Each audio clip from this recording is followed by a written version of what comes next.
Dear student, मैं आपको आज क्लास थर्ड का जो हमारा सेकंड टॉपिक है द सोलर सिस्टम, इसके बारे में पढ़ाऊंगी। मैं अपनी फर्स्ट वीडियो में the earth is blue planet के बारे में बता चुकी थी, उसका इंट्रोडक्शन दे चुकी थी। और मैंने जो हमारा फर्स्ट टॉपिक था ये लिविंग प्लैनेट, इसके बारे में बताया था। तो जो आज का हमारा टॉपिक है द सोलर सिस्टम, आज मैं इसके बारे में आपको बताऊंगी। तो the sun and 8 planets along with their moons and other heavenly bodies make the solar system. सूर्य और 8 प्लैनेट्स मिलके और मून और भी अदर हेवनली बॉडीज मिलके हमारे सोलर सिस्टम का निर्माण करती है। अब चलिए, अब आपके मन में ये क्वेश्चन आता होगा कि ठीक है भाई, सोलर सिस्टम तो ठीक है, प्लैनेट्स आते हैं, लेकिन कौन से इट्स प्लैनेट है ना? मरकरी, वीनस, अर्थ, मार्स, जुपिटर, सैटर्न, यूरेनस और नेपच्यून मिलके, ये हमारे 8 प्लैनेट्स मिलके सोलर सिस्टम का निर्माण करते हैं। All the planets along with their satellite move or revolve around the sun at the different speed and different distance in a elliptical path called orbit। जो ये सारे जो प्लैनेट्स होते हैं, ठीक है, ये मरकरी, वीनस, अर्थ, ये जो हमारे 8 प्लैनेट्स होते हैं, तो ये जो इनका जो मून होता है, जो इनकी ये सैटेलाइट जो होती है, इसके साथ ये लोग क्या करते हैं? रिवॉल्व करते हैं, मतलब घूमते हैं। किसके चारों ओर? सूर्य के चारों ओर घूमते हैं। ये देख रहे हैं ना, ये इस पिक्चर में ये सूर्य है और इसके चारों ओर ये प्लैनेट्स राउंड कर रहे हैं, मतलब घूम रहे हैं, ठीक है। लेकिन इन सब की अलग अलग स्पीड होती है और अलग अलग इन लोगों के, मतलब इन प्लैनेट्स के बीच का अलग अलग डिफरेंस होता है। जैसे कि आपने देखा होगा कि सूर्य हमारा ये इधर बीच डिस्टेंस, ये देखते इस तरीके से प्लैनेट्स बने होते हैं ना, अंडाकार आकार में। तो ये जो ये घूमते हैं, तो इनका क्या होता है? अंडाकार आकार में ये लोग एक जगह से दूसरी जगह, मतलब एक ही स्पीड इनकी अलग अलग होती है और डिस्टेंस भी इनका अलग अलग होता है। और ये सूर्य के चारों ओर चक्कर लगाते हैं। अगर ये एक ही जगह मतलब एक ही जगह और सेम स्पीड में लगाएंगे और सेम डिस्टेंस पे मतलब करेंगे, तो क्या होगा? हमारे जो प्लैनेट्स हैं वो नष्ट हो जाएंगे, ठीक है।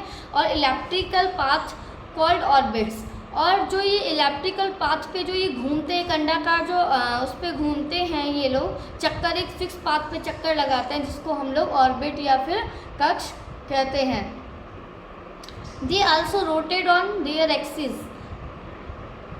ये जैसे कि जो प्लैनेट्स होते हैं वो क्या करते हैं? वो रोटेट करते हैं। सूर्य के चारों ओर तो चक्कर लगाते ही हैं, बल्कि खुद की एक्सिस पे भी चक्कर लगाते हैं। जैसे मान लीजिए ये पेंसिल एक प्लैनेट है, तो ये क्या करती है? ये खुद तो ऐसे करके घूमती है, लेकिन ये ऐसे धीरे धीरे करके घूम घूम के खुद की एक्सिस पे घूम घूम के भी सूर्य के चारों ओर चक्कर लगाती है। The sun is a star and has own light. जो सूर्य है वो एक तारा है, ठीक है, और उसका एक स्वयं का खुद का प्रकाश है, ठीक है। सूर्य क्या है? सूर्य चमकता है, उसका खुद की लाइट है उसके पास। The earth does not have its own light. लेकिन पृथ्वी की स्वयं की कोई भी प्रकाश या कोई भी लाइट नहीं है। देखते हैं ना, लोग ऐसे बात करते हैं, जब लेडीज़ वगैरह बाहर बैठती है तो कहते हैं ना, सूर्य नहीं होगा, आज ग्रहण पड़ेगा तो अंधेरा हो जाएगा, इस तरीके से बात करते हैं। तो पृथ्वी पे खुद की कोई लाइट नहीं है, सूर्य की लाइट होती है, ठीक है। तो जो सूर्य का प्रकाश पड़ता है पृथ्वी के ऊपर, उसी से इतनी हमारी पृथ्वी पे इतना प्रकाश है और इतना उजाला है।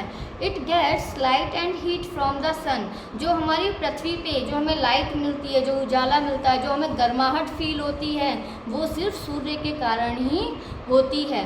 अगर सूर्य नहीं होगा तो पृथ्वी पे ना तो उजाला होगा, ठीक है, और ना ही मतलब गर्माहट महसूस होगी। तो इस तरीके से सूर्य के बिना पृथ्वी पर जीवन संभव नहीं होगा। तो we also see many other stars and moon in the night sky. हम लोग देखते हैं रात को, जब हम लोग छत पे जाते हैं, रात को जब हम लोग छत पे जाके सोते हैं, तो हम क्या करते हैं? जब भी हम आसमान की ओर देखते हैं तो हमें बहुत सारे तारे नज़र आते हैं, ठीक है। These stars appear very small, और जो तारे हैं वो हमसे इतनी दूरी पे होते हैं, because they are very far from us, वो हमसे इतनी दूरी पर होते हैं कि वो हमें बहुत छोटे छोटे टिमटिमाते हुए नज़र आते हैं, ठीक है। The sun is the nearest star to the earth, और जो पृथ्वी का, ये देख रहे हैं ना, जो थर्ड प्लैनेट है हमारा पृथ्वी का, पृथ्वी से जो सन है वो एक तारा है, एक स्टार है, ठीक है, लेकिन वो सबसे नियरेस्ट होने के कारण वो हमें थोड़ा बड़ा दिखाई देता है, ठीक है। It is round a huge ball of fire, जो वो राउंड शेप का होता है और वो एक जलती हुई आग का गोला होता है, ठीक है। It is made from A hot burning gases, वो किससे बना होता है, एक गरम जलती हुई गैसेस, जो जलती हुई आग से जो ज्वाला या गर्माहट निकलती है उससे बना हुआ एक ऐसा तारा होता है। It is centre of the solar system, और ये हमारे सोलर सिस्टम के सेंटर पार्ट पर होता है। तो आज की वीडियो में इतना ही। आज मैंने आपको सोलर सिस्टम जो ये टॉपिक है ये बताया है, और नेक्स्ट वीडियो में हम लोग मूवमेंट ऑफ द अर्थ के बारे में पढ़ेंगे। Thank you.